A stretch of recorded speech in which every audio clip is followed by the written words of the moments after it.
अलि टाठो बोल्नुभयो भने अलि टाढो बोलिदिनु सर।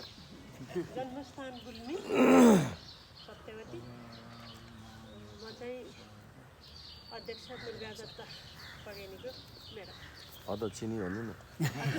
अध्यक्ष नै होइन, अध्यक्ष नि भन्न रुचाउँदिनँ। होइन हाँसो गरे मात्रै हो।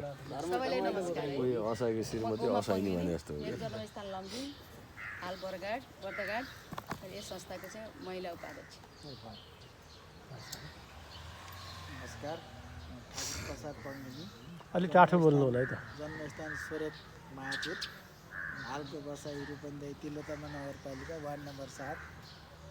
त्यही नै हो।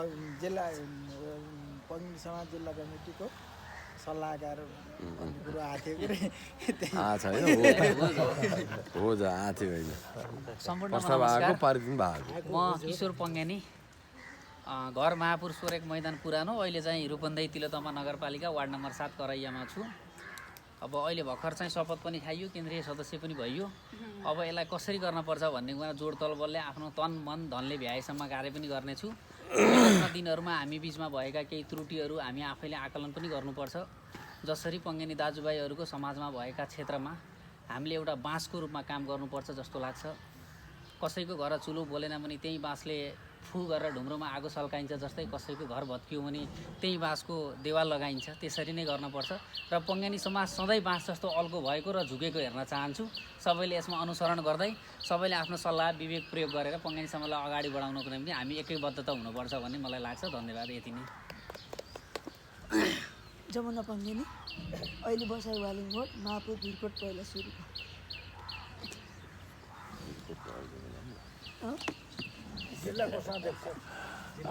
सम्पूर्णमा नमस्कार। म देवी प्रसाद पङ्गेनी, पुरानो चाहिँ स्याङ्जा सोरेक महापुर, अहिलेको तिलोत्तमा वार्ड नम्बर 7। अहिले हाल चाहिँ पङ्गेनी समाजको जिल्ला कमिटी अध्यक्ष, अहिले केन्द्रीय कमिटीको कोषाध्यक्ष भएको छु र सबैबाट आशा पनि छ, भरोसा पनि छ, गर्न पनि छ, हामीले विश्वास पनि छ। हामी सबै मिलेर काम पनि गर्नेछौँ। खालि भावनामा धेरै कुराहरू हामी भावनामा जोडिएको हुँदा यो भावनाको कदर गर्दै भोलिका दिनमा चाहिँ एकदम लागेर उत्साहपूर्वक अगाडि बढ्नेछौँ। हाम्रो भाइले भने जस्तो हिजोका तिता मिठा कुराहरू आफ्नो ठाउँमा रहे, बेला अनुसारको हावाहुरी जस्तो त्यो त्यति बेला आयो गयो। अबका दिनमा चाहिँ त्यही हिसाबले अगाडि बढ्नुपर्छ र एकदम भावना जोडेर अगाडि काम गर्नुपर्छ भन्ने मेरो राख्नु। धन्यवाद। नमस्कार, म दधिराम पङ्गेनी, घर गुल्मी, मुसिकोट नगरपालिका वार्ड नम्बर 6 पुरगाउँ। मूल स्थान पुरगाउँ र बसाइ चाहिँ भुवाचिरीमा छ। म अहिले वर्तमानमा त पङ्गेनी समाज नेपालको केन्द्रीय समितिको सदस्यको रूपमा भर्खरै शपथ पनि ग्रहण गरेँ। तर आजभन्दा 3 वर्ष अगाडि हामीले यो पुर्गेली पङ्गेनी समाज गुल्मीको एउटा वंशावली प्रकाशन गऱ्यौँ। त्यसको खोजीको क्रममा अलि धेरै हाम्रो पङ्गेनी मन्दिर कहाँ कहाँ हुनुहुन्छ, यो स्याङ्जातिर हुनुहुन्छ, कास्कीतिर हुनुहुन्छ भन्ने हल्ला त सुनेको, पाल्पातिर हुनुहुन्छ भन्ने सुनेको, रूपन्देहीमा हुनुहुन्छ भने थाहै थिएन मलाई। यति धेरै ठुलो सङ्ख्यामा रूपन्देहीमा हुनुहुँदैछ। अब त्यो नवलपरासीतिर हुनुहुँदैछ, धेरै ठुलो सङ्ख्या रहेछ। त्यो खोज्दै जाँदाखेरि लगभग 40 अघि मैले भने नि 40-50 जना जस्तो अब सामाजिक ग्रुप पङ्गेनी समाज नेपालको सामाजिक ग्रुप क्रिएट गरिसकेपछि त्यसमा सम्पर्क भयो। अब त्योभन्दा पनि अगाडि यो पङ्गेनी समाज नेपाल 2060 सालमा गठन भएको रहेछ। अब हामी टाढा त्यसमा सम्पर्कमा रहेका थियौँ। अब हामीले खोजी गरेका छौँ, यति जुटेका छौँ, अझ धेरै गर्न बाँकी छ। अब यहाँहरू सबैले जुन एउटा जिम्मेवारी पनि दिनुभएको छ हामीलाई, त्यो अध्ययन वंशावली अध्ययन समितिको अध्ययन समिति हुन्छ, त्यसको सदस्यको रूपमा पनि म रहेको छु। अब मेरो क्षमताले भ्याएसम्म यो काम चाहिँ गर्ने प्रण पनि गर्दछु। हस्, धन्यवाद।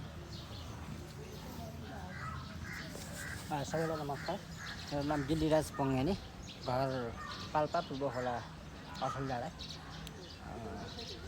म केन्द्रीय कमिटीको सदस्य। हामी गाउँमा पङ्गेनीहरू चाहिँ अरू मगर समुदाय भए पनि बाहुन समुदायमा चाहिँ हामी पङ्गेनी मात्रै छौँ एउटा गाउँमा। हाम्रो वरिपरिको 3टा गाउँ चाहिँ पङ्गेनीहरूकै बहुल्यता भएको गाउँ छ।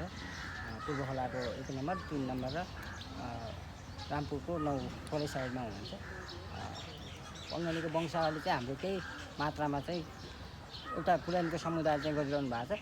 अब त्यसलाई चाहिँ निरन्तर दिएर पाल्पा जिल्लाभरिमा जति छिटो सकिने गरी चाहिँ हामी चाहिँ एउटा सामूहिक चाहिँ छलफलमा चाहिँ छौँ अहिलेको अवस्था। धन्यवाद।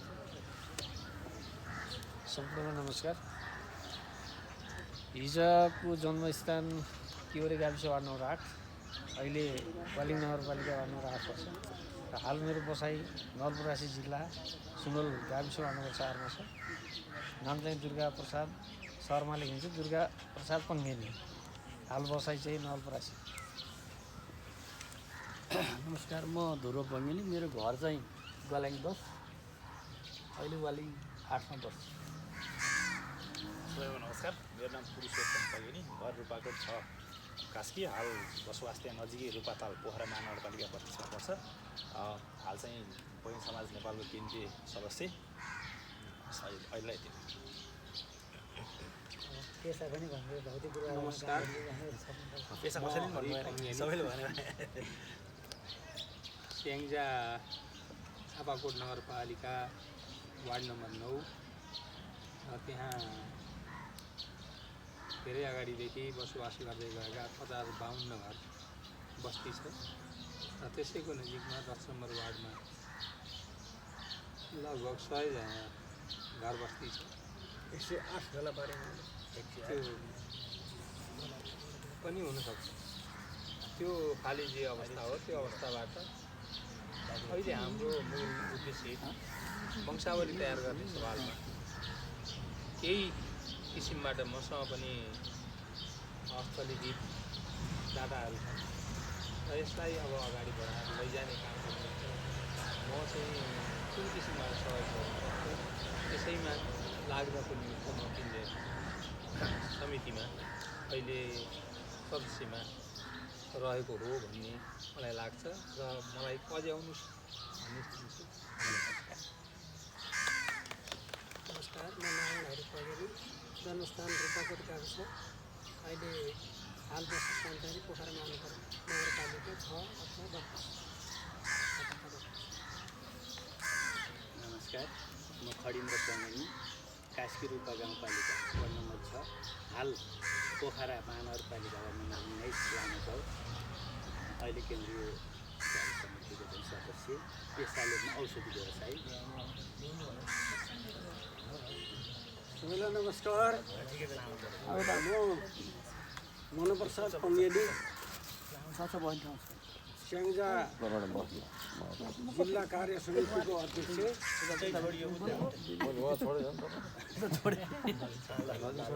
अनि थोरै कुरा यो जिल्ला कार्य समितिबाट अध्यक्ष बनेपछि झ्याप्पै नजिकै हाम्रो महाधिवेशन गर्ने भारी पनि आयो। यहाँहरू सबैको सहयोगले सफल भयो कि भन्ने लागेको छ है। अनि अब आगामी यो केन्द्रीय समितिको बैठक पनि यहीँ हुन पाउँदाखेरि मलाई अझै गौरव महसुस भएको छ।